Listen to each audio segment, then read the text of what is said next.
Here we go. Happy Thursday, everybody. My name is Harrison Graham. It is time for another live edition of Chicago Bears Now. Appreciate everybody for spending part of their day with us. And in 3 days, we'll be live again, just a little bit earlier for Bears, Jags in London, bright and early, myself and producer Cullen Brown. So we hope to see all of you guys there. Lots to discuss today. Shout out your city.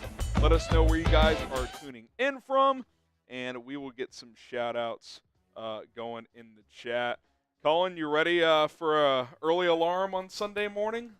I may not even sleep the night before, to be honest. I might just go straight through.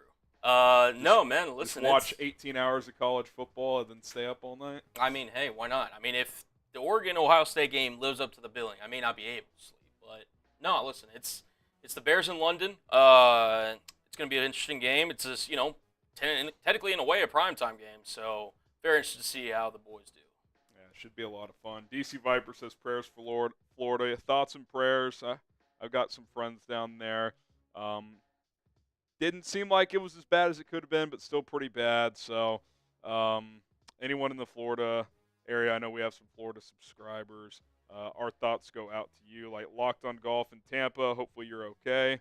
Appreciate you guys tuning in. Zachary as well. Everyone who got affected. I have my cousin and his family got hit pretty hard by the first hurricane a few weeks ago. They live in Georgia, so it's been a tough time. So hopefully everyone's hanging in there. Chris in Jefferson, Iowa. Zach's power out sucks. Yeah, my cousin's family was without power for 13 days. 13. The rest of their neighborhood was only like 5 or 6 days. There was something specific with their, I don't know, all the electrical, whatever, lingo, whatever, but there was something with their breaker that just required something more, and it took like an extra week. It was crazy. But wow. I was talking to Hannah about this. I was like, I'm not even trying to be I don't view myself as snob at all, but I don't think I could do that. 13 days without power? Yeah, so no that electricity. Is nothing. They have flashlights and they're going to the car to charge their phones. It's pretty brutal, but it came on yesterday, so pretty tough. Hope everybody out there's hanging in there. We got Hugh in Atlanta. They had Hurricane Milton and a tornado. Yeah, very tough. Very, very tough. So hopefully everyone's doing all right. We appreciate y'all for tuning in. Trump in Tampa as well. Thanks for tuning in. We got Christian in Middlebury, Indiana. Ruggs in Dallas, Texas. Lots going on in Dallas this weekend. Texas OU being one of them. Allen in Chicago. Donald in Las Vegas. Bears fan in Chargers and Rams territory holding the line. There you go, Richard. Pensacola, Florida from Adam. We got Roberto in Chicago and Aaron in Orlando. Okay. Predict the score. Who you got? What's the final score going to be of Bears versus Jags? Drop your score predictions down below. My score prediction is 28-20. Bears win. Roberto says 30-10. Angel says 36-21. Christian says 23-20 Jags. I hope not, but you never know. 4-0 Object says Bears by 1. I don't care how much they win by. This is just a pivotal game, Colin, to get to 4-2. Very pivotal. I'm actually going to look up the live spread because I'm just curious, but I do like the Bears in this one. It's -1.5. I kind of like the Bears pretty convincingly here. I think if they play like they've played the last 2 games, they should win. Mm-hmm. I know Jacksonville's played a little better, but their defense has issues. Trevor Lawrence, outside of last week, has been pretty bad, if we're being honest, and obviously going up against a good Bears secondary. So we'll see how it all goes. No Jaquan Brisker, so those are wrench into things. But yeah, I like the Bears. Donald says 23-13 Bears, 30-13 Bears from Wasim, 21-14 from Tim, 30-10. But the Jags might score 20. We'll see. 30-16 Bears from Rod. Just win Bears from Christian. Couldn't stand to hear it if the Bears lose. That would suck. All right, let's talk about our sponsors, then we'll keep it rolling here. We appreciate Game Time for sponsoring today's show. If you want to go check out Patriots Bears at Soldier Field here in a few weeks, get your tickets with Game Time. Last-minute tickets for the lowest price guaranteed, whether it's a sporting event, concert, comedy show, or more. or anything else that requires you to get a ticket, get your tickets with Game Time. Bulls, Blackhawks back in action soon as well. Blackhawks already have their regular season underway. All you got to do is download the app, create an account, and use code CHATSPORTS to get $20 off your first purchase only. So check out Game Time today. Also, Prize Picks. Put your money where your mouth is. Prize Picks, the best daily fantasy sports app out there. We got a deal for you. When you go to prizepicks.com/CLNS and use the code CLNS, you can get a $50 bonus when you place an entry for just $5. Doesn't matter if you hit or miss. Here's an easy one for you guys to chase if you want. More on Caleb Williams passing yards, more on Darnell Mooney receiving yards. Love that play. 5 to win 15. And again, you get the $50 bonus once you play for $5. Doesn't matter if you hit or not. You'll get an additional 50. prizepicks.com/CLNS. Use the code CLNS. Pick more, pick less. It's Prize Picks. All right, do you guys live in the Chicago area? Type Y for yes, type N for no. 64% saying no in our chat, and which is awesome, by the way. I saw a couple of you guys commenting that. So cool to see Bears fans all over. But the reason I'm asking is because next week, my wife, my son, and I are making a trip to Chicago. We'll be there from Tuesday to Friday, I believe.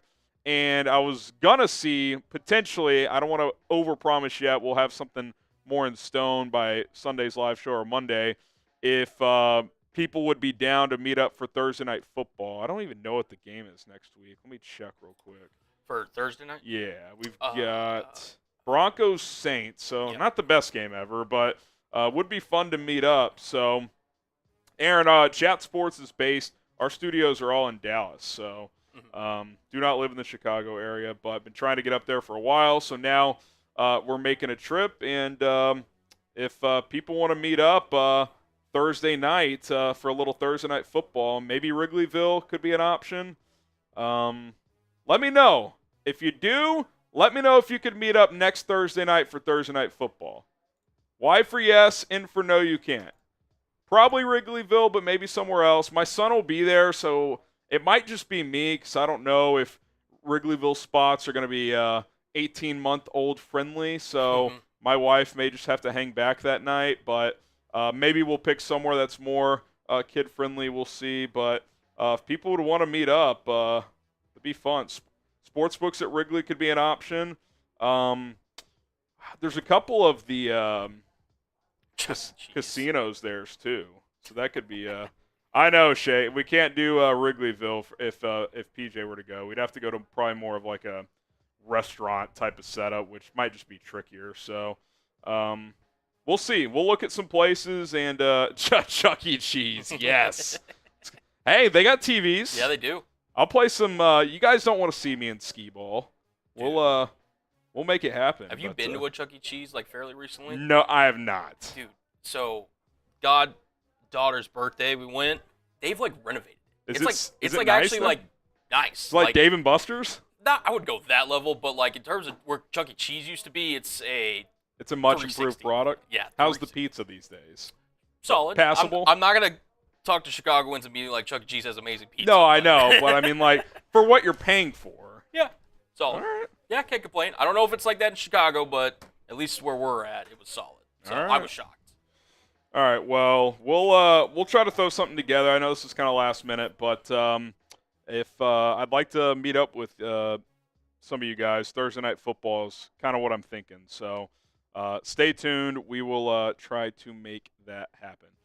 All right, if you love the Bears, hit the like button. Let's get this show on the road. We only got 39 likes, so let's get those numbers up. It helps us out, and we would greatly appreciate it if you did so. Okay, here's what we got coming up. The latest Bears news and injury updates for the Bears, at least, as of now, and I'm going to hit refresh here. The Jags injury report. Is it out? No. They've tweeted 5 times in the past, 12 minutes. None of them are about the injury report. No injury report. All right. That's awesome. So maybe no Jags injury updates, but we got the Bears injury report. We got the latest Bears trade rumors as well. A couple of interesting players to monitor. We will take your questions, so we need a lot more. Hashtag Bears or Super Chat. If you Super Chat, you can jump to the front of the line. Otherwise, you can use the hashtag Bears and fire away. And the Bears must fix this. One thing that I think must be fixed, not really just for this game, but in general. So we'll do a segment on that as well. So all that's coming up. Load up your questions, #Bears or the Super Chat function to get your questions in there, and we will answer them all, or as many as we can, on a mailbag coming up in about 30 minutes. All right, we're going to get you guys caught up on the latest news and injury updates first. Welcome into Chicago Bears Now. I am Harrison Graham. We got some injury updates plus more news from London as the Bears get ready to take on the Jaguars this Sunday across the pond. Tevin Jenkins did not practice on Thursday with an ankle injury, and this was the first full practice of the week. They kind of did a walkthrough on Wednesday because jet lag, just getting over there the day before, so they took it easy. He was listed as limited Wednesday, but now it makes sense. They didn't really practice, so it was kind of just an estimation. He could not practice today, and I said this coming out of the game last week, and I'm kind of thinking it still. I think they sit Tevin Jenkins this week. It seems like a good opportunity to rest him up. He's left the last 2 games with injuries, and hopefully he just gets right after the bye week, right? Left with the ribs a couple of weeks ago, left with the ankle injury last week. That's still lingering, so I think there's a good chance he sits on Sunday and they roll with Bill Murray, who they have available as the backup left guard. I thought he played really well last week. Matt Pryor's been coming on as well. So I think they can get by with what they have. Nate Davis is still a player that could plug in if someone were to get banged up. So I would expect Jenkins to sit. Now, we'll see what Friday's injury report says. Maybe he's a game-time decision. Who knows? But I'm also intrigued by Bill Murray. I liked what he did in 37 snaps against the Panthers. Graded out really well. Did not allow a pressure, hurry, or hit or sack. Did not have a penalty. Was pretty solid as a pass protector, especially. So I thought he looked really good, and I'm eager to see more. So kind of feels like the perfect opportunity to rest up Tevin Jenkins and give a full crack at a full game for Bill Murray. Can he repeat that performance, or was it kind of just one of those fluky things in a blowout against a bad team? Who knows? That's certainly a possibility, but not that Jacksonville is murderer's row, but they actually have real defensive players, unlike Carolina without Derek Brown. So I'm excited to see Bill Murray play, and if Jenkins is out, I would expect that to be the case in this matchup. Do you want to see Bill Murray play more? If you do, type Y for yes. If you don't, type in for no. This will be the pinned comment on today's video. Y for yes, in for no. Do you want to see Bill Murray play more? All right. You look at the full injury report. Jaquan, Brisker, Zacch, Pickens, Terell Smith, they're all already have been ruled out. They did not make the trip to London. We mentioned Tevin Jenkins. We'll see what Friday and the rest of the weekend look like for him. Marcedes Lewis had his rest day like he does every Thursday. Tyrique Stevenson, this is a new one. We'll get to him in a second. Limited with a calf injury. Good sign on Kyler Gordon, though. He was full today after being listed as limited in the walkthrough. And then Jacob Martin, who they might activate from IR. He's been a full participant the past 2 days as he was a short-term IR stash to start the season. Now, for the Jags, no injury report as of filming this. If you're watching this later, go check the Jaguars' Twitter. They'll have to tweet it out at some point. The names to watch are Evan Ingram. He was questionable. He's missed the last several weeks. He was limited yesterday. Also, Tyson Campbell, the cornerback, who they opened his practice window. He was limited yesterday. We'll see if he was full today. He's still on IR, but a chance they activate him. That's a name to watch because their secondary has really, really been struggling. Well, let's talk about this Tyrique Stevenson deal. New addition to the Bears injury report as he was listed as limited with a calf injury. Was not listed yesterday, so did something happen in today's practice? You hear the word calf, it makes you a little anxious, right? A little nervous. How many calf deals have we seen across the NFL this year? Starting with Christian McCaffrey. That turns into an Achilles issue. He hasn't played all year. It's just teams are very wary and cautious of these calf things. So hopefully it's just like a soreness thing and he wakes up tomorrow, feels fine. But keep an eye on that. And if for some reason he can't go, that means 2 of your 5 starting defensive backs are out because Jaquan Brisker's already out. Elijah Hicks is going to start. And Tyrique Stevenson being out would mean Jalen Jones would probably get the nod because Terell Smith, your 4th corner, is out. So you'd be down to your 5th corner and your 3rd safety in this game. I still think you have enough in the secondary with Jalen Johnson, Kyler Gordon, and Kevin Byard. That's the beauty of depth, but 2 of 5 starters back there out potentially. Hopefully that's not the situation with Tyrique, but definitely something to monitor for the Chicago Bears between now and Sunday. Speaking of this game, Bears-Jags watch party live on Sunday. We're trying to get to 104,000 subscribers. We're like 80 or so away. Let's get there before kickoff on Sunday. The plan is to go live at 7:15 a.m. Central Time, 7:30 at the latest. It is an early start for us, but we will be live, get you ready for kickoff, and, of course, have live reaction throughout the game. Subscribe today. More content between now and kickoff, and, of course, every day here on Chicago Bears Now. All right, before we get to our next story, we have to tell you guys about our sponsor, Game Time. I hope you guys have gotten out of the house and gone to some sporting events or concerts or comedy shows recently. And if you did, I hope you used Game Time to purchase your tickets, because Game Time is the way to go when purchasing tickets. Time to get off the couch and go watch your favorite teams play. Their newest feature, called Game Time Picks, makes getting tickets to see your favorite teams play much easier. It'll filter out the fluff to show you the best deals and the best seats, so you don't have to filter through thousands of tickets. It kind of simplifies it for you, so definitely take advantage of Game Time Picks. Whether you're getting tickets to a concert, comedy show, theater, or sporting event, Game Time has you covered with views from the seats, super deals, which are the best bang for your buck, or last-minute tickets for the lowest price guaranteed. Download Game Time today. Use code CHATSPORTS, all one word, CHATSPORTS, for $20 off your first purchase only right now. It's code CHATSPORTS for $20 off. Terms apply. Download Game Time today. What time is it? It's game time. All right, I think the Jags have made a big mistake, and that's with their travel here. They still have not left as we're filming this. They were going to leave this afternoon or early evening. Well, apparently it's going to be an even later flight tonight because of the hurricane, and they knew the weather was coming in earlier this week. We want to say off the top here from Bears Now, and just as humans, we hope everyone in the Florida area is okay. Jacksonville, the players, coaches, their families, obviously just residents in the area.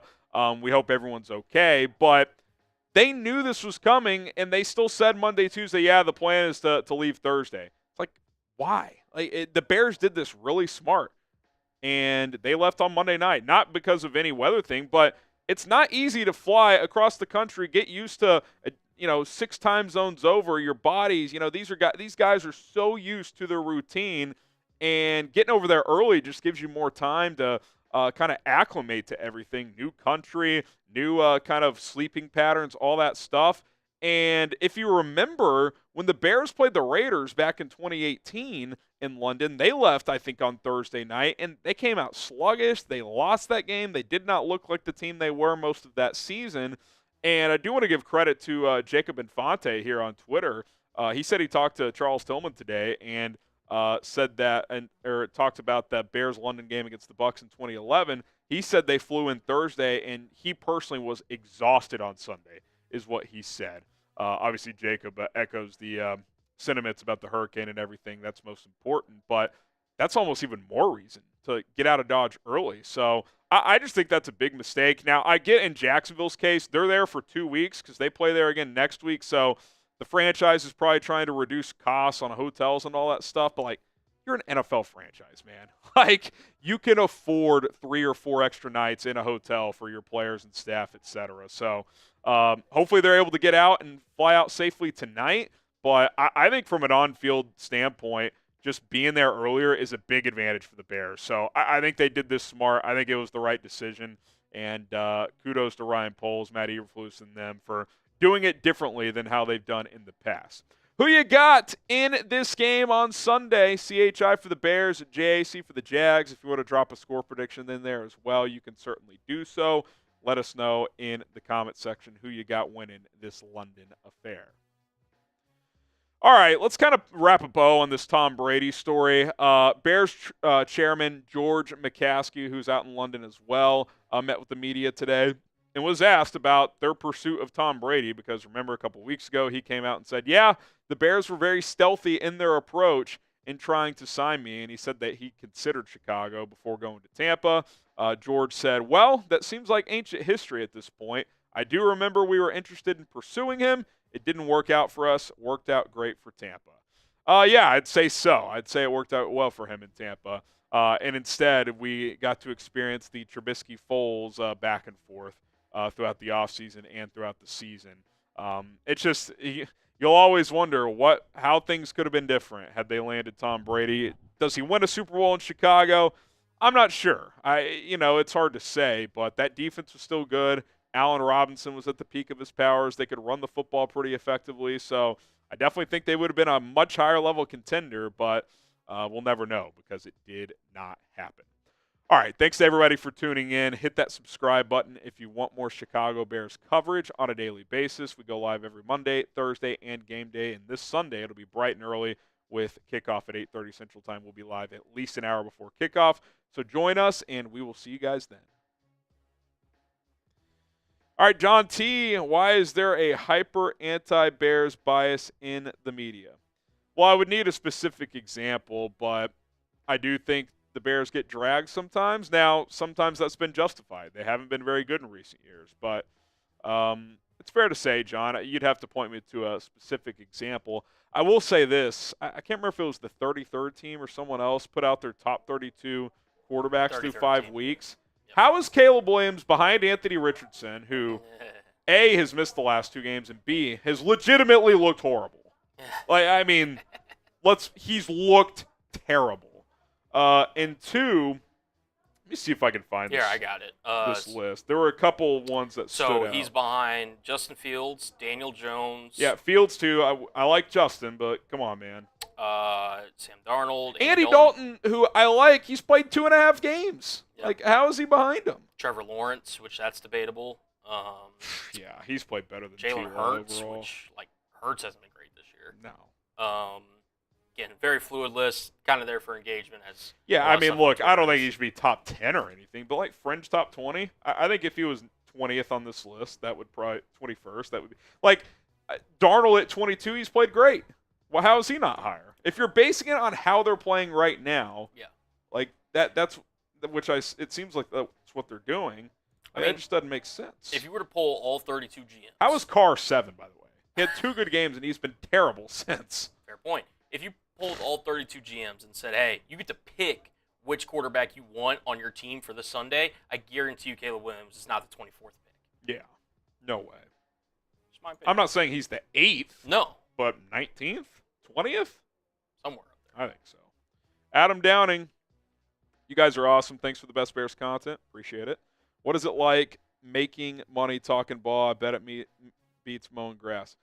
Yeah, I think I speak for both Cullen and I that it's pretty cool that we get to work a job where we get to talk about sports. Now, I always tell people this. What you guys see us do is about 10 to 15% of the job.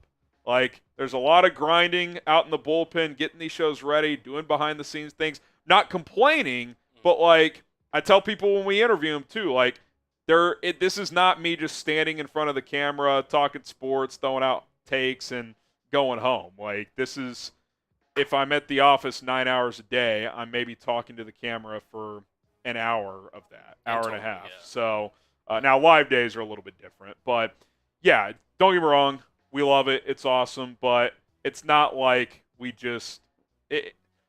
I think there's a misconception. I don't know. Even at Barstool, I think people are like, these guys just screw around and that's their day, and maybe some of the guys there do, but. I'm definitely lucky to be here. I think Colin would say the same, but there is a lot that goes into it. So I don't want you guys thinking that we're just screwing around up here. Yeah, just from my perspective, listen, I'm very thankful for what I get to do. Literally this morning we talked about Mike Vrabel coaching different sports just when we walked in and what the effect of, him would be. And it's really cool that we get to talk about it and just be in this environment, but it's a lot of work. A lot of late nights, a lot of grinding holidays, weekends. All of that. I have a wife and a child, and I work every Sunday for 4.5 months. That's one of the 2 days that, that they're both fully at home. So, for more than a third of the year, I don't see them for most of my Sundays. So, there's sacrifice that goes into this, but at the same time, it's what I like doing. Will I do it forever? I don't know, but I'm gonna do it for a while. So. At least that's the hope. So appreciate the support, Adam, and to everyone else as well. Yeah, no, it wouldn't be possible without you guys, and the fact that you guys have made this channel as big as it is, it's the reason guys like me get hired. So shout out to you guys. Appreciate it. Isaiah says keep them under 21. Yeah, I think the offense is playing well enough now that Cullen. If you keep most teams to 20 or less, you're going to win a lot of games, and this defense is capable of doing that against most opponents. Now, there's going to be games, I'm sure, where they give up more than 21, but they have not given up more than 21 points since Detroit of last year, the first matchup. Mm-hmm. So this is a pretty long sample size now where the defense is holding them to 21 or less. You should win most games in the NFL like that. So yeah, I mean, it's a recipe for success, and it's one of the reasons that when we were looking at the schedule initially, I mean, part of the reasons we thought the Bears could have a realistic shot of making the postseason was they could get out to hot starts like this, and they weren't necessarily, at least on paper, going up against the toughest offenses. And with the defense that they have, they've been able to capitalize on that. I mean, listen, could they have been 4-1 or, whatever record? Sure, but they're taking advantage, and hopefully they can keep that going this Sunday. If we beat the Jags Sunday, if the Bears do, to get to 4-2 at the bye, I think most people would have signed up for that. Yep. That's where I had them at the bye. I had them at 4-2. The only difference would have been losing to the Rams and beating the Colts. So if you win this game Sunday, you're not necessarily lighting the world on fire considering who you're playing, but you're trending up. And I'll say this too, 4-2, having won 3 in a row, like that, not all records are made equal. Like momentum matters, so let's get this thing done on Sunday. Rest up in the bye and get after Washington in Week 8. Wasim. He says, what would you do about the O-line in the offseason? Would you draft multiple offensive linemen? Early start for me, 6:30. Cannabis and coffee. There you go, Wasim, Mr. West Coast. I would be shocked that right now, and we'll see if they trade one of their draft picks at the deadline. But I think they will use one of those 3 first and second round picks. They have 1 first and 2 seconds. I'd be shocked if at least one of those picks wasn't an offensive lineman, and maybe 2. I think they'll do that, and I think there's a pretty decent chance they'll cut Nate Davis and look for a guard in free agency. Zacch Martin's a free agent. Trey Smith, Cullen, I'm pretty intrigued with the Chiefs. Yeah. I mean, he might just get squeezed out of their cap situation. Might cost you $20+ million per year, but that's the market, and you've got Caleb Williams. You got to protect him. I mean, I'd give him 3 for 60, 3 for 65. Yeah, I mean, speaking of the Chiefs, they signed Joe Thuney however many off seasons ago. Yeah. He's kind of really helped solidify that offensive line. Now, granted, they have other pieces and everything. It's not apples to oranges in terms of the situation, but if you were to get Trey Smith, I mean, just insert him into this offensive line, you'd feel a lot better going into Yeah, I mean, the O-line's been playing better, so you add Trey Smith to the fold. Darnell keeps improving. I think he's been better the last couple of weeks. And then I think the big question after that would be, A, what are you doing at center? And B, who's the left tackle next year? Is it Braxton Jones? Is it Karan Amagaji? Do you draft a blue chipper in the first round? We'll have to wait and see. I definitely think there will be movement on the offensive line this offseason. I think the best case scenario for the Bears would be, and again, just hear me out because I don't think this is going to happen, but, Tevin Jenkins either becomes healthy and is able to at least earn himself a 1-year deal for next year.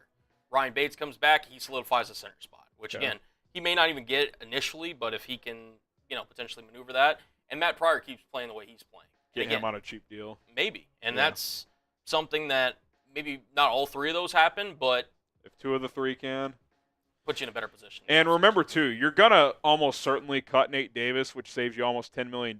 So even if you sign a guard to $20 million per year, you kind of view it as a $10 million signing because Davis, who you expected to be your starter for 3 years, that hasn't worked out. Well, you cut him, you sign a guy to $20 million. It's an instant upgrade, barring disaster, and you save $10 million to do it. So I think that's a possibility. Buff Cartier official. I'm hoping we trade for Nelson and trade Herbert. I mean, if Quentin Nelson's available, sign me up. He's only 28, 29. Plug and play him at right guard. You have him for a couple years, and you're good to go. So yeah, I would be down with that. I would be down. Buff also says, what do you think we do at the deadline? I don't know. I'm sure we'll get some trade questions coming up in our mailbag, which we'll jump into here, and we'll expand on this question in the mailbag as well. But I think offense and defensive line are like the 2 areas. I don't see a lot of movement at the skill spots unless you're trading away a skill piece like one of your depth running backs or receivers. But Yeah, I think trenches is where you're going to be looking if you're Ryan Poles to add someone there, whether it's on the offensive or defensive side. So we're also less than a month away from the NFL trade deadline, so those talks are only going to ramp up for teams that are potentially in the market. So it'll be interesting to see. Well, and I think you look at this at the Bears too. Like if you win this game, I think part of what you're going to be doing at the bye week, if you're Ryan Poles, is like, okay, we got about 3 weeks here. What are we thinking? Are we trying to make a push here? You start running through those scenarios of how aggressive you're willing to get between now and the deadline. So this weekend definitely matters in terms of the outcome with all that stuff. All right, let's get into this mailbag episode coming up here on Chicago Bears. Oh, wait, no, we got mailbag in 15 minutes. 15 minutes. That's on me. # Bears Super Chat. Coming up next, we actually have some trade rumors. So you guys got your trade questions in. We'll get to a few of those trade rumors coming up, and then we'll take your questions. So keep launching them into the chat, and we will get to those here in about 15. Subscribe to Chicago Bears now because we will cover all of the latest Bears trade rumors leading up to the NFL trade deadline, which is less than a month away. And, oh, by the way, speaking of trade rumors, we got some on today's show. Let's go ahead and dive on in.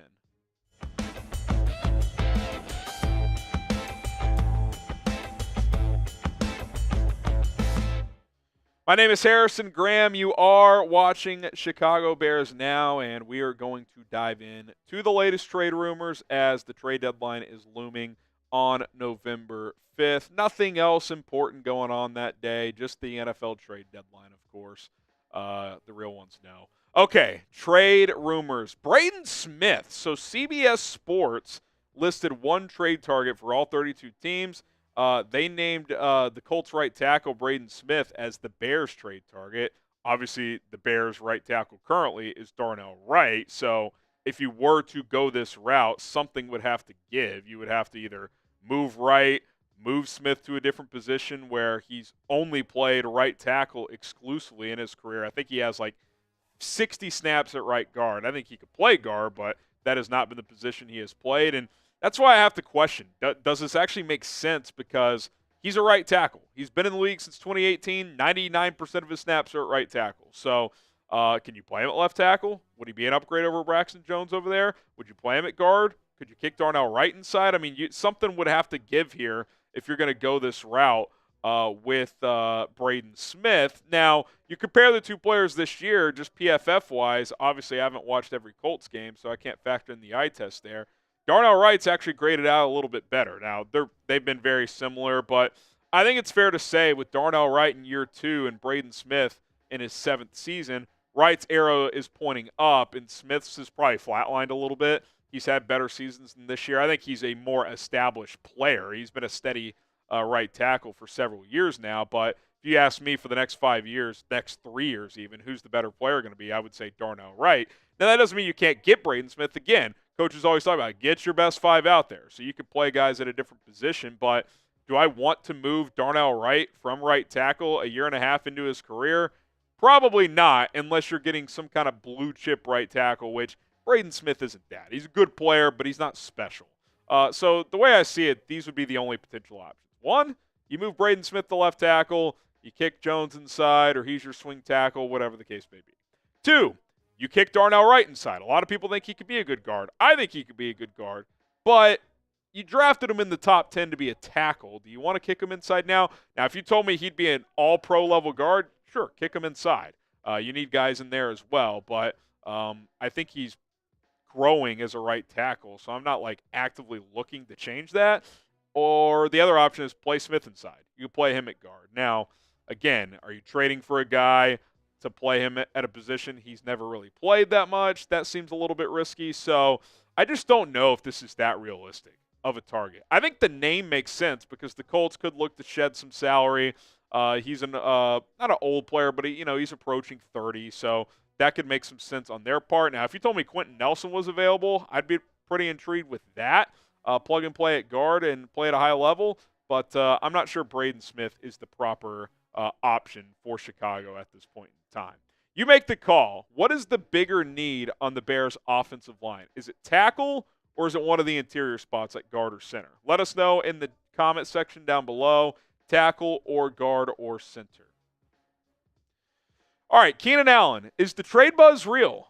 We've kind of seen deep rumors. Peter Schrager threw his name out there a week or two ago when Rashee Rice suffered his injury as someone that the Chiefs should target. Well, Jeff Hughes of the Bears blog, who's had some scoops before, who was all over the coaching and GM search when Matt Eberflus and Ryan Poles got hired, he's saying there's legs to this. Here's what he had to say. He said, with only 10 catches on the season, there have actually been serious trade rumors surrounding Allen. But the truth of his tape is this. He's not getting open enough. Understanding the Bears need to exploit the middle of the field, this is the week for Allen to kill Jacksonville with shallow crossing routes. And I would agree with Hughes on this, that Keenan Allen has not looked quite like the player we saw in Los Angeles. Now, we'll kind of dive into that a little bit more and into the thought of, could a Keenan Allen trade actually happen between now and the trade deadline? Some interesting stuff there. But before we get to that, Prize Picks. Appreciate Prize Picks for sponsoring today's show. Daily fantasy made easy at Prize Picks. And listen, I don't know about you. I've been playing fantasy football for about 20 years, and sometimes you just have a bad year. You had a bad draft or you had too many injuries and your season's over before it even starts. Well, with Prize Picks, your season starts over every day because you can set new lineups all the time. Different sports are available as well. All you do is pick 2 or more players, up to 6, and pick more or less on their stat projections. And if you hit, you win. For example, passing yards, touchdowns, points in basketball, runs in baseball, RBI, all that stuff. I got a little 2-player entry for you guys. I love Caleb Williams more than 224.5 passing yards against the struggling Jags defense. Darnell Mooney, former Bears, been cooking. I like him more than 51.5 receiving yards.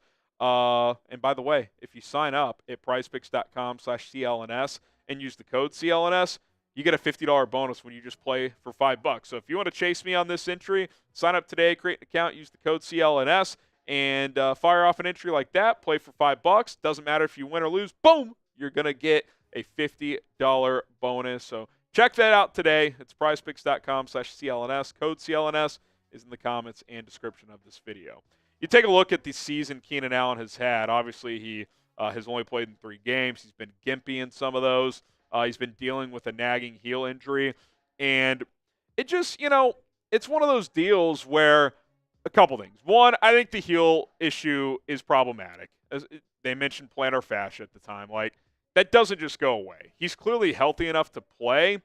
He's never been the fastest guy, but he's always been super quick. He doesn't look as quick right now. Now, he's 32 years old. He has a heel issue. Sometimes that just happens, right? Guy gets older, he loses a step. That could be the case. Maybe it's temporary with this heel thing. Who knows? I think Jeff makes a good point. This is a good opportunity against Jacksonville to, get Keenan Allen involved, and hopefully he can make some more plays. But I do wonder if between now and the deadline, if Rome Odunze stacks some good games. And I feel like we're really close to him having a breakout game. He had the 100-yard game against the Colts. I think another one could be coming. Do you consider trading Keenan Allen? Because remember, when he was out, I thought DeAndre Carter looked good. I'm still intrigued by Tyler Scott. And let's face it, unless he plays a lot better between now and the end of the year, you're probably not bringing back Keenan Allen. He's 32 and would be coming off a down year. Now, if he wants to come back for cheap, like 1 year, $6 million or something, sure. But we were talking before the season, do you give him a 2 for $40 extension, $20 million per year? Well, he's nowhere near that player right now. Now, I don't think he's washed. I think he's a little nicked up, and I think they could get him a little more involved.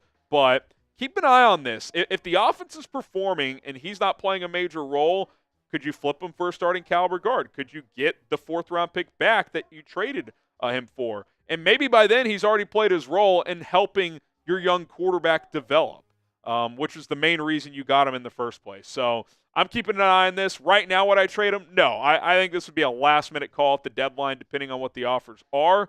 But I wouldn't close the deal on it. I think there's a scenario where it could make sense for both sides. What say you? Would you trade Keenan Allen? Type T for trade or K for keep. Get your votes in the comment section below. I've always been a big Keenan fan. I still am. I hope he's here. I hope he's here beyond this year because that means he played well. But so far, they're not getting much out of him. All right, Shelby Harris, a player we've talked about a couple of times.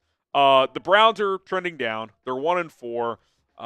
They play Philly this week. They could easily be 1-5. And if they keep losing games and are clearly out of the hunt, the Browns might just try to load up on draft picks and try to fast-track a rebuild. They might just bench Deshaun Watson, eat the money for a couple of years, and go in a new direction. And a guy like Shelby Harris wouldn't fit that timeline. He's 33 years old. He's got 1 year left on his deal for very little money. So if a team like the Bears wanted to trade for him, A, it wouldn't cost a lot in salary, and B, draft compensation, probably a 4th or 5th round pick at most, maybe even less. And I think when you look at the Bears right now, the one weakness on their defense is, one, their run defense is very inconsistent, and two, they don't have great defensive tackle depth. I love what you're getting out of Dexter and Billings, especially as pass rushers, but Zacch Pickens has been hurt pretty much the entire season.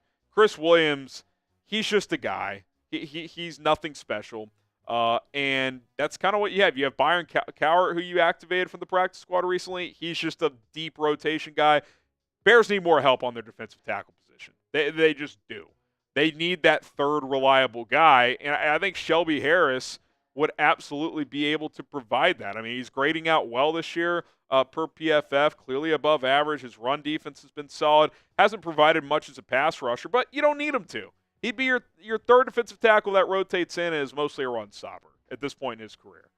That's what you need him to do. So I think even if Zacch Pickens is healthy, he'd be an upgrade over him as your third guy. Once Pickens comes back, he's your fourth. And all of a sudden, that quartet's pretty good. Billings, Dexter, Harris, Pickens. Like, I like that grouping if that's what it ends up being. So we'll see how that all shakes out for Chicago. But I think this is the type of move you could see the Bears make at the NFL trade deadline. Name a player that you think the Bears should trade for. Who would you like to go out and get? Is it a guy like Shelby Harris? Do you want to swing bigger on a pass rusher or an offensive lineman? Drop a name down in the comment section below and let me know. That's going to do it for this episode of Chicago Bears Now. My name is Harrison Graham. Trade rumors are going to keep heating up here. We'll cover them all here on this channel between now and November 5th. Bear down, as always. Wasim. He says, just a question. What happened to Hunter Renfrow? I just think he's washed. His last 2 years in Vegas, he wasn't good. He had a significant concussion in 2022, and he has not been the same since. So I think that's been a lingering issue. But, yeah, he's just, I don't know. He's a below-average slot receiver that doesn't offer you much. So in his peak, he was a really good slot receiver, could return punts. But the last 2 years in Vegas, he was pretty much a non-factor. So he's a free agent still. I think he's done. Yeah, there was a point where he was looked at, like you said, as one of the better slot receivers. I'll always remember the clip of Derwin James giving him his respect. So, but yeah, he's just, not all NFL guys have the same trajectory. Some guys, they peak and they kind of just stay there for a little bit, and then it's a gradual descent. The problem now, too, Colin, is the slot position's kind of changed, where a lot of teams put bigger guys in the slot to create mismatches with linebackers, whereas, like, guys that can move around, right? Like a big part of Rome Odunze's game coming out of college is he can play slot and outside. Yep. Well, Hunter Renfrow cannot play outside. No. So if he's on your team, he can only play slot. He's not going to give you much on special teams. So, guys like him and the Cole Beasleys of the world, they can still have a role in the NFL, but it's not what it was. Most teams like their receivers that can move around, play different positions, and Hunter Renfrow cannot. So I think he's just kind of done. You combine that with the lack of production the last couple of years, I don't see he's going to be in the mix. Savage says Myles Garrett. I mean, what would he cost 2 first? If anybody, or a 1 and a 2. If anybody cost 2 first, it would be Myles Garrett. Yeah, or like TJ. Like that's not a quarterback, obviously. But. Yeah. He would cost a lot. Yep. Oh, I don't even think I'd want to. Him and Montez first. Though. I mean, Montez with Booker and Taylor as your rotation guys. DeMarcus Walker in there. It'd be fun. It would be. It'd be fun. It would be fun. All right. #Bears or Super Chat to get your questions on the show. Load them up. Load them up. #Bears or Super Chat. Oh, do we have the Jags finally? We do. I can read this off because I know it's going to be kind of hard. Yeah, if you want to read this here, go for it.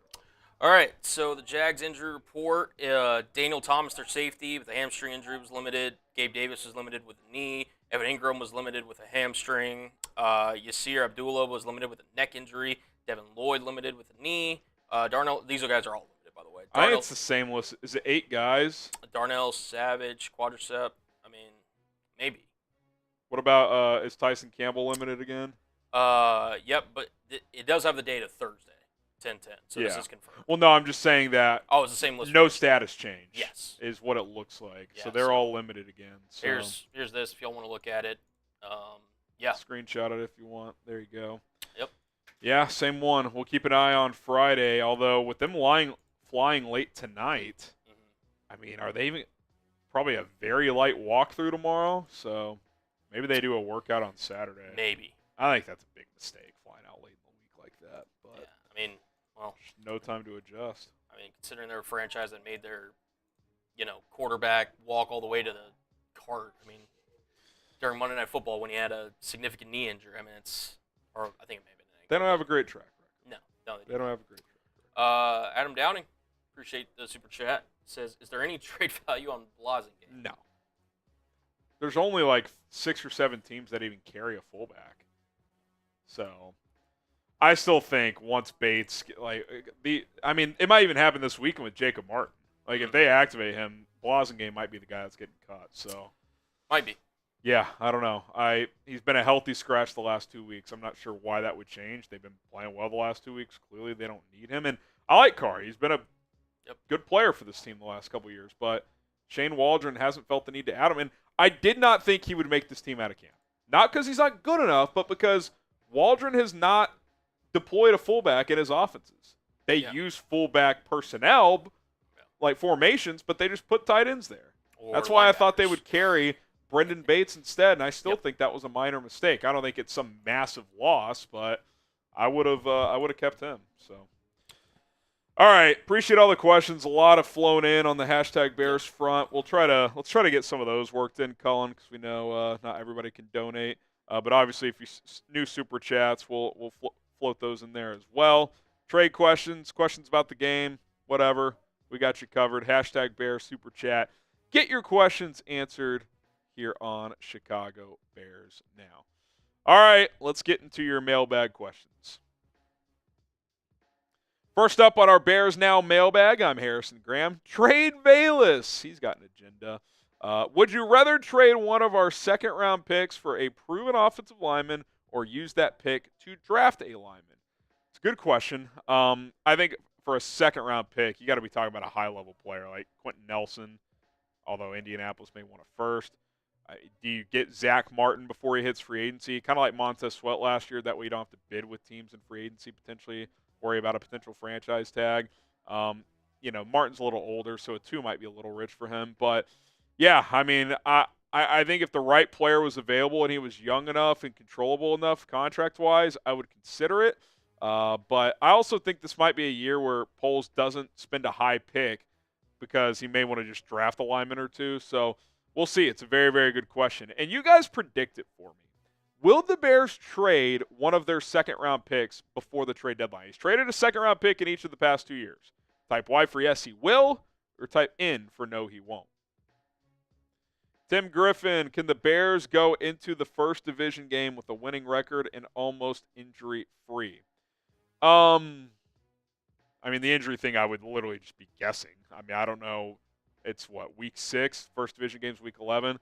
Something tells me an injury is going to pop up between now and then, so I can't really comment on that. But winning record, absolutely. If you beat the Jags this week, you're going to be 4-2 with at Washington, at Arizona, and New England as your next 3 games. Even if you were to go 1-2, you're still 5-4. That's why this game is huge because you're basically guaranteed a winning record heading into the final gauntlet. Now, you'd rather be 6-3 than 5-4. I mean, New England at home, absolute must win. And between at Washington and at Arizona, if you could split that road 2-gamer, that's kind of how I'm viewing this now. You beat Jacksonville this week, split Arizona and Washington on the road, beat New England at home. You're 6-3 with 8 games to go, 6 divisional games, Seattle and San Francisco. Go 4-4, get to 10 wins, probably a playoff team. Refrigerator repair, would any specific trades affect depth in any area, playoff in mind? Yeah, I think defensive tackle is a spot that I would be actively looking for to add a depth piece. I've mentioned Shelby Harris quite a few times. If you're watching live, we're going to talk about an area that the Bears need to address just as a team. We'll mention some other defensive tackles there, so stay tuned. But Shelby Harris is a name. They also have Dalvin Tomlinson in Cleveland that they could be willing to move, but Harris in particular, I think he helps your run defense out, which is an area that's struggling, and he just knows how to play. Doesn't cost that much money. He's under contract through next year, so you could keep him and you'd have a proven vet for another year for about a couple $1,000,000. So, yeah, I think that's a name I would look at. All right, check out our sponsor, Game Time. The ticketing sponsor of this show is Game Time. And listen, you want to go watch your favorite teams play? You want to check out a concert that you've been dying to go to? You can do it, and you can do it and should do it with Game Time. Get off the couch and go enjoy yourself, and be sure to use the Game Time Picks feature within the Game Time app, as it'll help you get tickets to see your favorite teams play much easier. It'll filter out the fluff to show you the best deals and the best seats, so you don't have to scroll forever through thousands of tickets. They'll kind of highlight certain areas of the stadium and different kind of price ranges. That way you can pick and choose based on what your budget is. Whether you're getting tickets to a sporting event like a Bears, Bulls, or Blackhawks game, a concert, which Usher's coming to town later in October, comedy show, or anything else, Game Time has you covered with views from the seats, super deals, which is the best bang for your buck, and ultimately last-minute tickets for the lowest prices guaranteed. And I do mean last minute. You can get tickets as close to just minutes before kickoff. So download the Game Time app right now. Use code ChatSports for $20 off your first purchase only. That's code ChatSports, all one word, for $20 off. Terms apply. Download Game Time today. What time is it? It's game time. Angel Carter says, who is going to have to pick up the most slack while Brisker is out? Well, ideally he only misses one game, and that should be the case with the bye week next week. But Elijah Hicks is going to start. I'll be curious if Jonathan Owens gets any run, especially if Hicks struggles. I would have gone to Owens, but they must like Hicks better as a strong safety option, but they're going to go with him. So clearly him. And also Kevin Byard's going to have to be that much more sharp than he already has been with his communication and everything back there, considering he's playing with the backup. Pizzatola, is there any chance Nate Davis is on this team next year? I don't see how that's even slightly possible. I mean, he's not even your top backup guard anymore. They just went to Bill Murray. And by the way, when Ryan Bates gets activated, he will leapfrog Nate Davis. I think there's a better chance that he gets cut before the end of this year than he's on this team next year. Now, I wouldn't predict that because financially it doesn't help you, and, you know, it's better to have a guy who can at least play if there is an injury. But they save almost $10 million by cutting him next year. There is almost no scenario where he's back. It just hasn't worked out. It is what it is. But hey, you live, you learn. You're not going to hit every signing. Save $10 million, and you have more money to spend on someone else next year. Bears Now is closing in on our next milestone. We are 71 subscribers away from 104,000 here on the channel. You guys have been amazing and helping us grow. Spread the word, tell a friend, and if you haven't already, subscribe for daily content. Excuse me. Nukes. Think Hendrickson will be available if the Bengals can't buy wins? I was thinking about this. Now, I think Cincinnati is clearly better than their record at 1-4. But if they keep losing, I mean, you start playing the math game, you're just going to run out of games. I mean, their defense has to play better. And Hendrickson's someone who could fetch them some picks. So that's a guy I would consider using a second-round pick on. Now, I think defensive tackle is a slightly bigger need, but you plug him on the opposite side of Montez Sweat with the way Dexter and Billings are playing on the interior. That's pretty lethal. And then all of a sudden, you know, Walker's a backup, a rotation guy. You've got Austin Booker. You still have Darrell Taylor rotating in. So, yeah, I'm definitely interested. I don't know what the price is. Would I trade one of my second-round picks? I might. He's pretty damn good. DC Viper, with Caleb showing improvement every week, is he still likely to reach 4,000 passing yards, or are we still a full year away from seeing that? He's not likely to. He's not on pace to do that, but he's getting closer to possibly doing that. I think the on pace right now is like 3,700 yards, and considering through 2 weeks, the on pace was like, I think less than 3,000 yards. Like, he's trending up, right? 363 in week 3, only 157 in week 4, but then jumps back up to 304 last week. You have to average 236 a week through 17 games. I think he's at like 211, 212, so he can definitely close that gap. Would I predict it right now? Probably not, but I think north of 3,500 is very likely, and 4,000 is not out of the realm of possibility. Predict the score of Bears, Jags, and London. Big game for both teams. Jags trying to get their second win to get to 2-4. Bears trying to stay above 500 and get to 4-2, which would be easily the best start of the Matt Eberflus era. So let's get it done. Get those score predictions in. Got time for a few more. Alan Melendez. So is Chris Warman's seat still warm? Morgan. Did I say Chris Warman? Chris Morgan. I mean, the O-line's played better, so give him some credit. Running game's been better, so give him some credit. I think the staff has done a good job of making some adjustments. I still don't think anyone would say this offensive line is like a good unit. It's been better than hot garbage, which is what we saw the first 3.5 weeks. But, yeah, it's been better. So I'll give credit where it's due, but I'm not going to act like it's been awesome or anything like that. Xavier Soup, what the hell happened to Noah Sewell? #Bears. He's just not that good. I mean, that's why I had him getting cut out of camp. Now, I get he was a draft pick last year. They kept him. He's just a guy. He's a fifth linebacker who can play some special teams. Amino's a better depth guy. He's nowhere close to Jack Sanborn. Now, maybe next year he has a role. Sanborn's a restricted free agent. Tremaine Edmonds could be a cut candidate, but I don't think he's ready to be a starting linebacker in the NFL. Mike Franz, are there any free agents you personally are keeping an eye on that Chicago could pick up?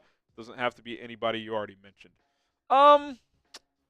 Like for this season, currently available, I will say this. If the outside possibility of Keenan Allen getting traded happens, would you bring in a Michael Thomas, a Hunter Renfrow, like a free agent receiver that's still out there? Maybe I think Valdez-Scantling might still be available. Someone like that who is a vet, been around, someone who could plug and rotate in. Maybe you would do that if Keenan Allen got traded, but I don't think Keenan's going to get dealt. There's been some small chatter, though, certainly a possibility. But other than that, Mike, I mean, we just saw Jason Peters sign. Like, I don't think there's great offensive linemen out there by any means. So, yeah, I mean, always scouring who's out there or what the market is, but I don't think any major free agent additions are happening on the fly here. All right. VY or YY prods. Thoughts on trading for Mac for a fourth-round pick if we're looking like we're a serious playoff push? Yeah, Khalil Mack, I mean, fourth, fifth-round pick. I don't think I'd trade a day 2 pick. I mean, maybe a third if you're getting a pick back, like a third, get back a fifth or something like that as well. But I think he's a possibility because I know Harbaugh loves him and he loves defensive linemen, but he is 32. Like, is he in their future plans? He's a free agent after this year, so maybe bring him in, give him like a 1-year extension because he's still playing really well. Keep him around next year, but yeah, I'd be open to that if the draft compensation cost was proper. Definitely would not rule that out. Be sure to follow me on social media, Twitter, Instagram, same handle, @HGramNFL. That's where you can find me, @HGramNFL. DMs are wide open. If you guys want to talk ball anytime, I am available. Not hashtag, @HGramNFL is where you can find me. Sonny, the Daniels glazing is crazy right now. It's too much. He beat 4 awful teams. I predict if one big hit lands, I don't see Daniels being the same after. Yeah, look, I'm not going to diminish Jaden too much because the schedule's the schedule, and he's played very well. Caleb started to play better. Bears aren't playing great teams right now. But the 33rd team having him as the number 1 quarterback in the NFL is outrageous. Like, let's see how he does against Baltimore this week. If he does it again, I'll be impressed. Now, Baltimore's defense hasn't been great either, ironically. But, yeah, I mean, I think I'll say this, Cullen. When the Bears play the Commanders, that'll be the best defense he's faced up to that point. Yeah, no, for sure. I think, man, coming off a bye, that's going to be a rough spot for Jaden. And, listen, there's going to be the narrative, obviously. I mean, you've said it multiple times that they're going to be interlinked together, meaning Daniels and Williams. No doubt. And obviously, this being the first matchup, there's going to be a lot of hype behind it. There's going to be a lot of people pointing to JD saying that Daniels is better. There's going to be a lot of quotes and stuff. I would not be shocked if Chicago potentially humbles Daniels a little bit. Because I'm not sure if Baltimore's defense, to your point, will slow him down. Now, granted, they have a pretty solid pass rush, but I don't know, man. I feel like that's I do agree with that last one, too. Like, I'm ready for a middle linebacker to crack him and see how he responds because he can run a little recklessly. Now, he's started to slide a little bit, but that was a big problem at LSU. Like, I just remember watching, I'm like, if you take these hits in the NFL, like, it's going to be tough. But, listen, the guy's playing well. Cliff's doing a nice job of keeping things simple, and give him credit. I mean, he took a hit, what was it, against the Giants that briefly knocked him out of the game. I mean, he's pretty thin now. He's bigger than he was, like, 2 years ago, but he's, like, you look at him and Caleb, it's like, Caleb's thick. Like, he's built. Jaden is not. Like, Jaden's pretty wiry. I mean, would you say he's thinner than Lamar? He's around there. Pretty similar? Because Lamar's at least, like, now that he's been in the league he's a little chiseled now. A little bit.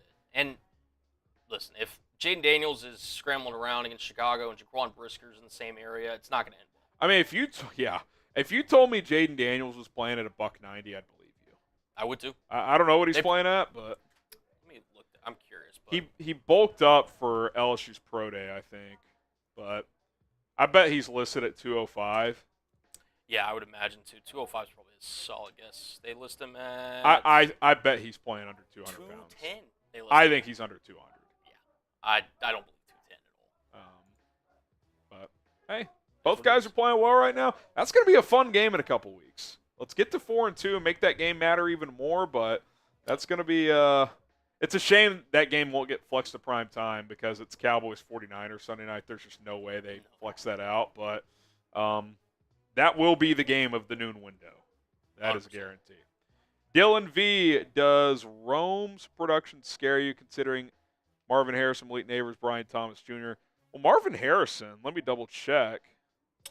Hadn't had the greatest start. He had that one huge game, Cullen, and really just one huge quarter. Yeah. But overall, he is at that's his pop stats.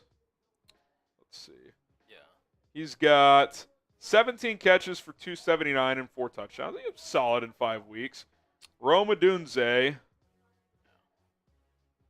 Where's Mr. Odunze? He's got 15 receptions. 15 for 206. I mean, 70-yard difference. Yeah. I mean, and I feel like Rome is like, I feel like he's pretty close. Like, he had the big game against the Colts. Last week, they were getting him on those quick hitters, and, like, I felt like he was close to popping one of those. So I'm fine with where Rome's at right now. I really am. Yeah.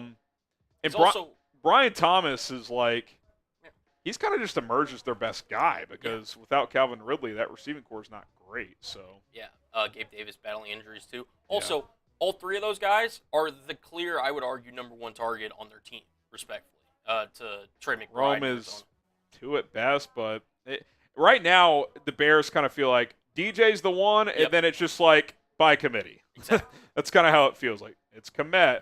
Like, I feel like every week Komet, Keenan, and Rome are all catching like 2 to 4 balls.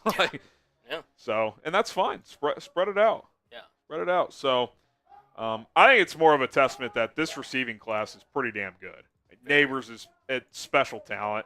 Marvin's a very good talent. Brian Thomas, we knew he was going to be a great vertical threat. I mean, he was that at LSU. So, and Rome's doing his thing too. So, I'm not concerned. In fact, I already think he's more the production says so too. I think he's already surpassed Keenan as the number 2 guy. I think Allen is just your number 3 slot guy, and that's fine. He's only here for 1 year. You were hoping by the end of the year that would be the case anyway. So, just happens to have happened earlier. All right, final segment here on Chicago Bears Now. If there's any final super chats, we will hit those after this segment, and then we will get out of here on a Thursday. Let's get to it. Coming up here on Chicago Bears Now, the Bears must fix this problem ASAP. I'm going to tell you what that problem is coming up next. My name is Harrison Graham. Let's go.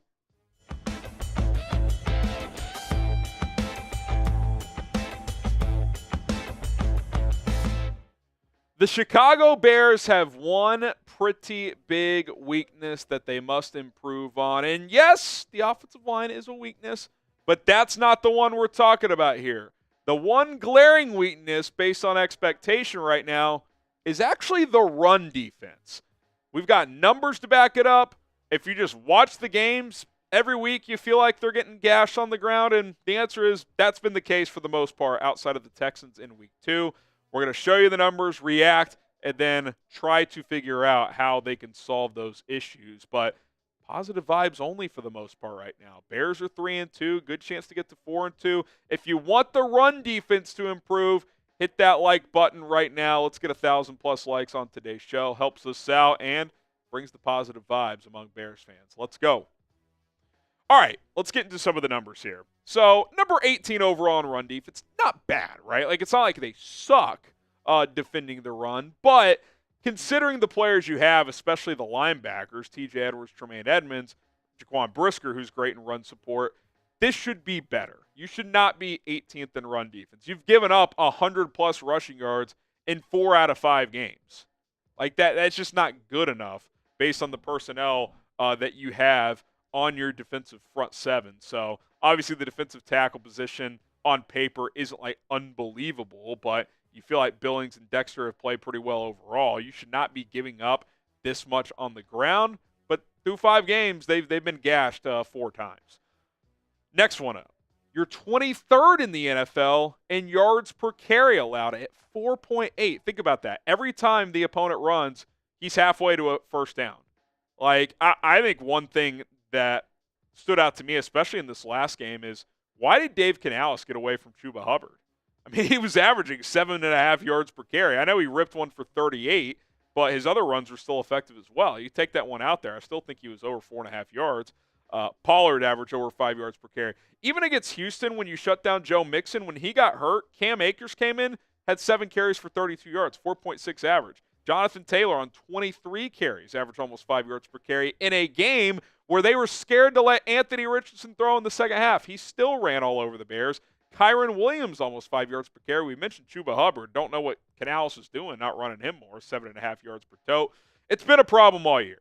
It's absolutely been a problem all year. Again, not saying it's like historically bad, but with the amount of investment you've put into this defense and with how good the defense overall has been, the run defense needs to be better. Does it need to be top 5, even top 10? No, but like 12 to 15 overall with the way your pass defense is playing and your pass rush has been better than expected, like it's got to be better than 18th overall, and it's got to be better than 23rd in yards per carry allowed. All right, next one here. 10+ yards allowed. That's considered a chunk play or an explosive. 10+ running, 20+ passing, those are considered explosives. 16 allowed in 5 games. That's more than 3 per game on the ground of 10+ yards. And again, we showed you the running backs. You're not facing murderer's row here. Like Tony Pollard. Kyron Williams, good player, not special though. Chuba Hubbard, nice player, not special. Like Joe Mixon might be the best back you faced. You actually did a pretty good job against him. But 16 explosive runs in 5 games. And by the way, especially last week, you were up in a few of those, so teams stopped running the ball. That's just too many. Too many 10+ yard runs. Like, you got to keep that to, 1 to 2 per game, not 3 to 4, which is what it's been. So definitely got to be better in that regard. Grade the Bears' run defense so far this year. A, B, C, D, or F.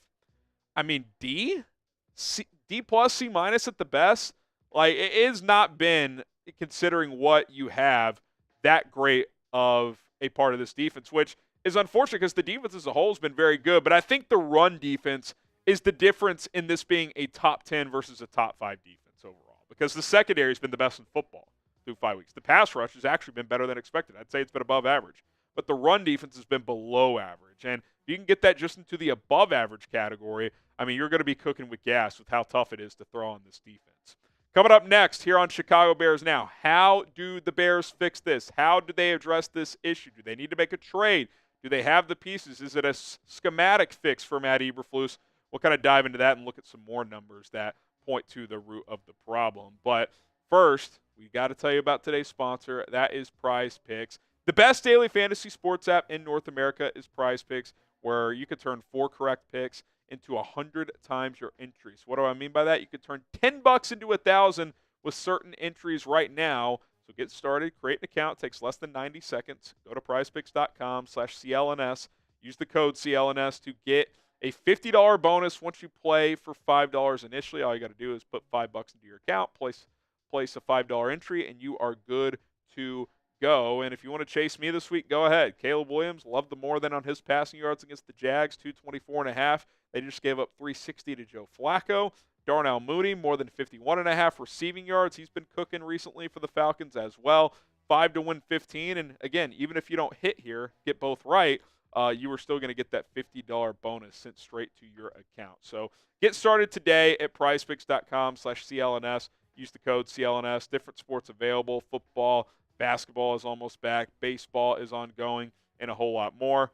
prizepicks.com/CLNS. Use the code CLNS. Pick more, pick less. Get that $50 bonus with our promo code once you play for $5. All right, so what is the problem? Why is this run defense just not that good? Because every week you're just like, there's another 7-yard run. There's another 11-yard run. Like, why isn't it getting fixed? Well, I think these 4 players in particular have to be better against the run.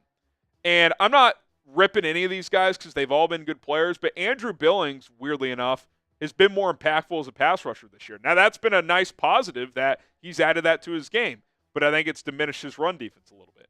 Gervon Dexter, I think, is just a work in progress as a run stopper, and that's okay. He's a second-year player in this league. He's a 3-tech. His primary role is to rush the passer. So if he can at least be serviceable, I'm okay with that.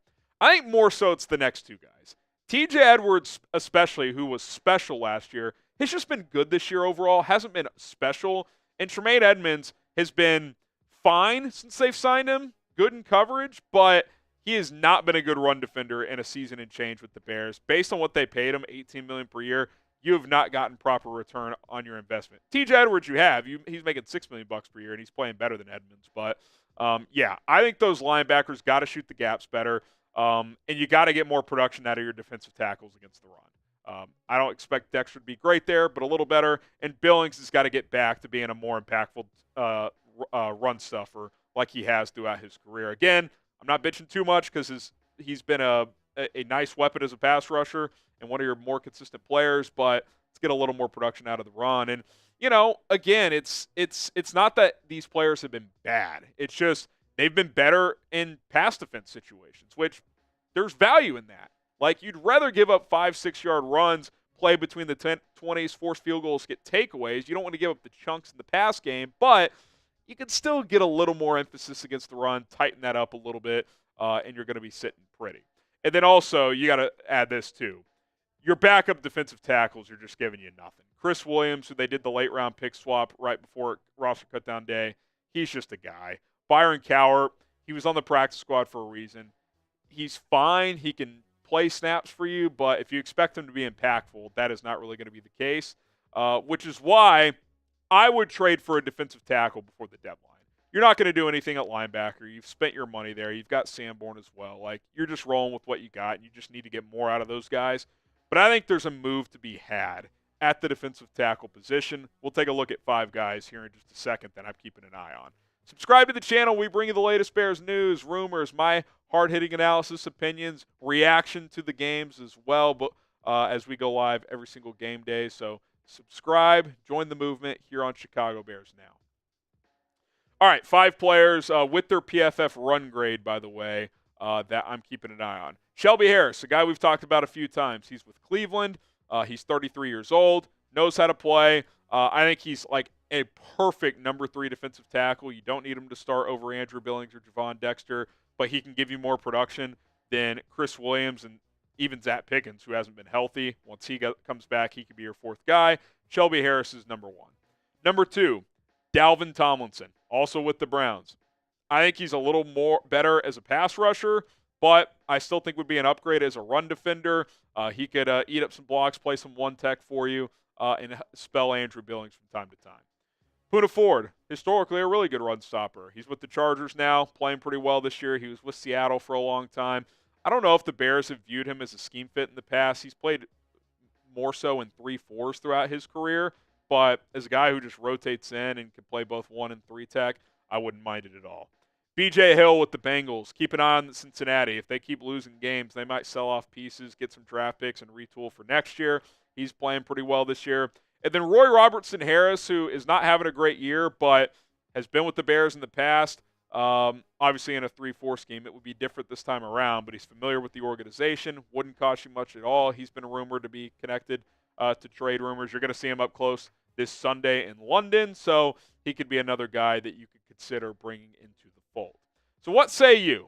Put your Ryan Poles GM cap on. Would you trade for a defensive tackle? Type Y for yes, you would, or type N for no, you would not. I don't think you need to do it now. I think you can wait until closer to the deadline, see if Pickens gets back and how he looks, but I think in the end, I would be looking for a good value addition at defensive tackle. I don't need to trade a first or second rounder, but day 3 pick to get one of those players I mentioned, I would certainly be very, very intrigued. All right, there you have it. Chicago Bears now. Let's fix the run defense, because if you do, this defense is going to be one of the best 3 or 4 in the league. My name is Harrison Graham. Hit that subscribe button. More videos to come here on Bears Now. All right. Here we go.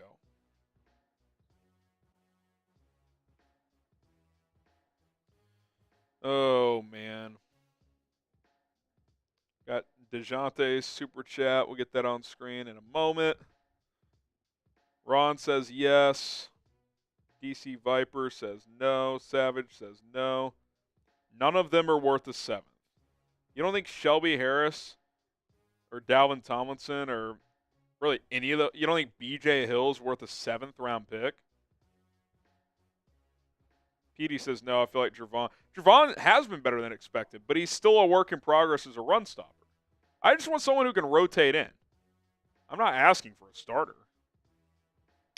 Yeah, I mean, how many snaps would, a third defensive tackle get in a game, to be honest? Yeah, he played 30% of the snaps, maybe. It's not bad.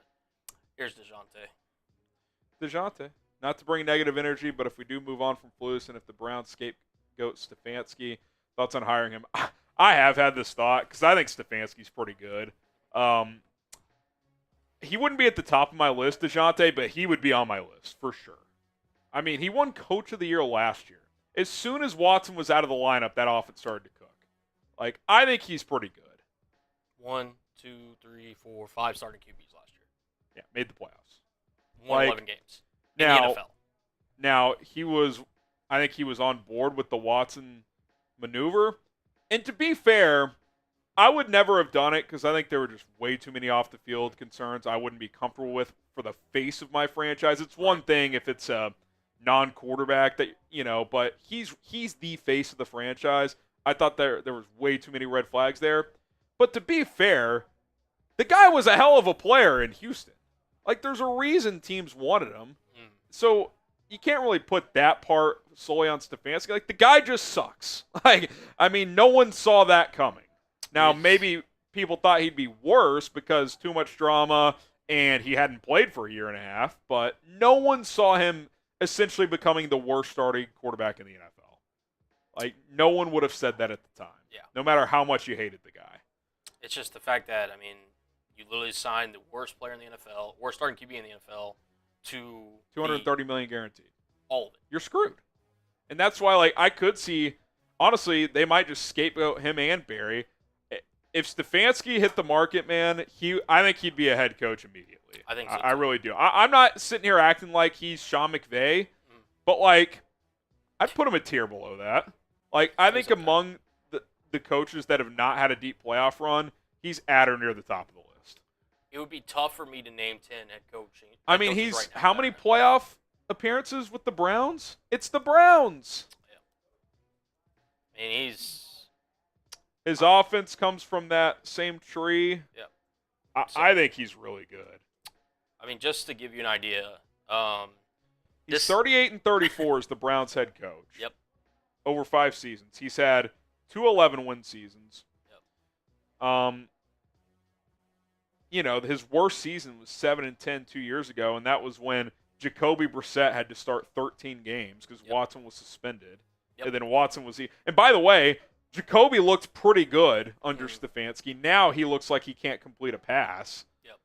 Like, he knows what he's doing offensively.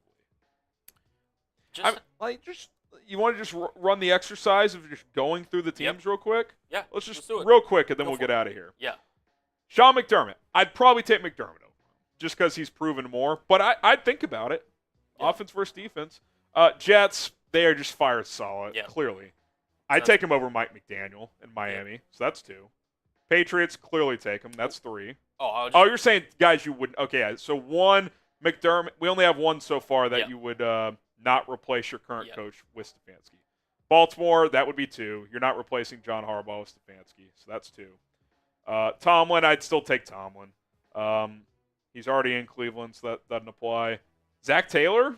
I would take Stefanski. I think I'd take Stefanski. I think if you put Stefanski with Burrow, it's an interesting he'd be quandary. cooking. Would. Texans, would you take him over D'Amico? I would not. I would probably go D'Amico. I would go D'Amico as well. And D'Amico kicked his ass in the playoffs last year. So that's 4. Yep. Steichen, I think I'd take him over Steichen. I like Steichen, but I think I'd take him over Steichen. He's more proven than Steichen. Yeah. Titans, Callahan, not even close. No. Dougie P, not even close. No. So we're 3 divisions in, only 4 coaches he's not better than in our eyes. Chiefs, obviously, you're taking Andy Reid. Sean Payton, I'd probably take Sean. He's more proven, but I'd think about it. Yeah, it's not a for sure guarantee. So that's 6. We'll give it to Sean. So that's 6. I'd take Harbaugh. I would too. Clearly not Antonio Pierce. So what are we up to? 7. 7? Okay. Yep. So I'm at 7. Dan Quinn, I'll take Stefanski as the head coach. Yep. Mike McCarthy? I would take Stefanski. I think I would too. I'd have to. Those 2 are interesting because I think Quinn and McCarthy. I think McCarthy is not as bad as people think, and I also think Quinn. I think the 28-3 just ruined him. Like he was just never getting back from that in Atlanta. Mm-hmm. He's off to a great start in Washington. I mean, how with McCarthy too, or back-to-back 12-win seasons, just hasn't been able to deliver in the playoffs. And they're getting blown out in these games too. Yeah, so that's still I would take Stefanski. Still 7. Sirianni, no chance. Clearly Stefanski. Daboll. I'll take Stefanski. I think I'll take Stefanski, but I think Daboll's better than people think. Namely our Giants host. Kevin O'Connell, I will take O'Connell. Yeah. So that's 8. But that's close. Yep. But I would go O'Connell. 8. Dan Campbell? I think I'd have to take Campbell. Yeah, Campbell. I would. So that's 9. LaFleur, I would take LaFleur. LaFleur, I'd take LaFleur. So that's 10. I'd take Stefanski over Eberflus. Yep. Raheem Morris, I'll take Stefanski. Yep. Todd Bowles, I'll take Stefanski. Dennis Allen, I'll take Stefanski. Canales, I'll take Stefanski. Mike McDonald, we just don't know enough about, so I'll take Stefanski. Yep. Forgetting his name in Arizona. Gannon. Stefanski. Yep. I'll take Shanahan. I'll take McVay. So that's 12. So he's the 13th best head. I mean, yeah. When have the Bears had the 13th best head? I got Lovie Smith. It's been 20 years. like he is a good coach. Can I just add to that a little bit? So at worst, even on the ones we're on the fence about, he's top half. He's top half. He's top half. He is. The Broncos had incurred a dead cap hit when they cut Russell Wilson for $53 million. Mm-hmm. To give you some perspective of that, for the 2026 NFL season, post June 1st, if the Browns were to cut Deshaun Watson, 88 for post June 1. Post June 1, 72.9. Okay. 2026. They don't get to a reasonable cut number until the 2027 pre-June cut kit. I thought it was a mistake this year when they pushed money back again. Yeah.